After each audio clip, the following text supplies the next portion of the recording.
Hi everyone. இன்னைக்கு ஒரு story பார்க்கலாமா? இந்த ஸ்டோரி என்னென்னா பவர் ஆஃப் விஷுவலைசேஷன்னு சொல்லலாம், இல்லை பவர் ஆஃப் குட் தாட்ஸ்ன்னு கூட சொல்லலாம். ஓகே, ஸோ இந்த ஸ்டோரியில் ஒரு நபர் இருக்கார். அந்த நபர் வந்துட்டு ஜோசியக்காரர்கிட்ட போகிறாரு. அதாவது அவரை பற்றி தெரிஞ்சுக்கணுன்ற ஒரு ஆவலில் நம்ம எல்லாருமே அஸ்ட்ராலஜர்ஸ் கிட்ட போவோம்ல, அந்த மாதிரி போயிட்டு ஜோசியக்காரர்கிட்ட தன்னோட ஜோசிய நோட்டை கொடுத்து, ஜாதக நோட்டை கொடுத்து, இது மாதிரி எனக்கு வந்து ஜாதகம் பார்த்து சொல்லுங்கள், நான் எப்படி இருப்பேன் அப்படின்னு சொல்லுங்கள் அப்படின்னு சொல்லி கேட்குறாரு. இவரோட அந்த ஜாதகத்தை பார்த்த உடனேமே அந்த ஜோசியக்காரருக்கு ரொம்ப ஷாக்கிங்காக இருக்குது. என்ன காரணம்னு கேட்டால், இவர் வந்துட்டு அஸ்பர் அந்த ஜாதக அனாலிசிஸ் படி நாளைக்கு காலையில் இவர் வந்து இறந்துருவார். மறுநாள் காலையில் இவர் வந்து இறந்துருவார். இதை போய் எப்படி இவர்கிட்ட சொல்கிறது? ஏன்னா நீங்கள் நாளைக்கு சாக போகிறீங்க அப்படின்னு ஒருத்தர்கிட்ட சொல்கிறதுக்கு நமக்கு ஒரு மாதிரி கஷ்டமாக இருக்கும்ல. அதனால் அந்த ஜோசியக்காரர் என்ன சொல்கிறாருன்னா, நான் இந்த இதெல்லாம் பார்த்து வச்சிடுறேன், நான் எனக்கு கொஞ்சம் டைம் வேணும், நான் நல்லா அனலைஸ் பண்ணணும், அதனால் நீங்கள் நாளைக்கு வாங்க, நாளைக்கு வந்து என்னை வந்து பாருங்கள் அப்படின்னு சொல்லிட்டு இவர் அனுப்பி விட்டுறாரு. ஆனால் இவருக்கு பார்த்த ஜோசியக்காருக்கு ரொம்ப கஷ்டமாக இருக்குது. ஏன்னா பாவம் நாளைக்கு சாக போகிறாரு அப்படின்னு சொல்லிட்டு இவர் தன்னோட ஊருக்கு திரும்பி போகிற வழியில் சோன்னு மழை பெய்யுது. அதனால் எங்கே ஒதுங்குறதுன்னு தெரியாமல் ஒரு கோயிலில் ஒதுங்குறாரு. அந்த கோயில் வந்து பார்த்திங்கன்னா ரொம்ப பாழடைஞ்ச கோயிலாக இருக்குது.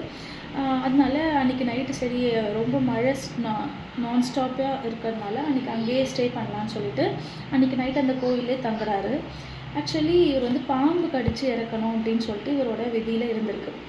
அன்றைக்கி நல்லா மழை பெஞ்சதில் இவர் வந்து என்ன பண்ணியிருக்காருன்னா, அந்த கோயிலில் தூங்கிட்டு இருக்கும்போது ஒரு பாம்பு வந்து வந்திருக்கு. ஆனால் அந்த கோவிலோட மதில் சுவர் வந்துட்டு மழை பெஞ்சு இடிஞ்சு விழுந்ததில் அந்த பாம்பு வந்து செத்து போயிடுச்சு. அதனால இவரை கடிக்க வந்த அந்த பாம்பு வந்து இவரை கடிக்கலை. ஆக்சுவலாக நடந்தது இதுதான். அதனால் மறுநாள் காலையில் எழுந்துச்சு பார்த்தா இவர் உயிரோடு இருக்கார். உடனே இந்த ஜோசியக்காரரை கேஷுவலாக சரி வீட்டுக்கு போயிட்டு ரெஃப்ரெஷ் ஆகிட்டு திரும்பவும் ஜோசியக்காரரை போய் பார்க்க போகிறாரு. ஒரு மத்தியானம் போல் பார்க்க போனோடனே ஜோசியக்காரருக்கு ரொம்ப ஆச்சரியம். நீங்கள் எப்படி உயிரோடு இருக்கீங்க அப்படின்னு சொல்லிட்டு அவர் கேட்குறாரு.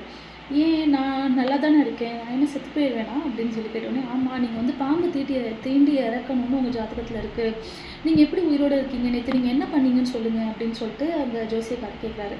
இல்லை இந்த மாதிரி ஒரு கோயிலுக்கு போனேன், அந்த கோயில் ரொம்ப இடிஞ்சு பாழடைஞ்ச கோயிலாக இருந்துச்சு, நான் வந்துட்டு இந்த கோயிலை வந்துட்டு ரெனோவேட் பண்ணுறதுக்கு என்கிட்ட காசெல்லாம் கிடையாது, அதனால் இந்த கோயில் வந்து என் மனசார நான் என்ன பண்ணேன்னா, அந்த கோயிலோட மதில் சுவர் இப்படி இருக்கணும், அந்த கோயிலோட தூண்கள்லாம் இப்படி இருக்கணும், கட்டடம் இந்த மாதிரி மாறணும், இவ்வளோ கலர்ஃபுல்லாக இருக்கணும், கும்பம் கலசம் எல்லாம் இப்படி இருக்கணும், கோபுரம் இப்படி இருக்கணும்னு சொல்லி என் மனசாலேயே அந்த கோயிலை கட்டி அந்த கோயிலுக்கு மனசாலேயே ஒரு கும்பாபிஷேகம் பண்ணேன், அப்படியே அந்த நிம்மதியிலே தூங்கிட்டேன் அப்படின்னு சொல்லி சொல்கிறாரு.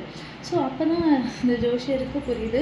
ஸோ இவர் வந்து நினச்ச அந்த நல்ல எண்ணம், ஒரு கோயிலை கட்டி ரெனோவேட் பண்ணி அதை கும்பாபிஷேகம் பண்ணணும் அப்படின்னு சொல்லி இவர் நினச்ச அந்த ஒரு எண்ணத்துக்கு இவருடைய வாழ்நாளில் இவருக்கான கிடைக்க வேண்டிய ஒரு தண்டனை கூட, அதாவது இந்த மாதிரி ஒரு மரண தண்டனை கூட வந்துட்டு நல்லிஃபை ஆகிருக்கு, கேன்சல் ஆகி இவர் இப்போ உயிரோடு இருக்கார். ஸோ எவ்வளோ பவர்ஃபுல் பாருங்கள் நம்மளோட தாட்ஸு.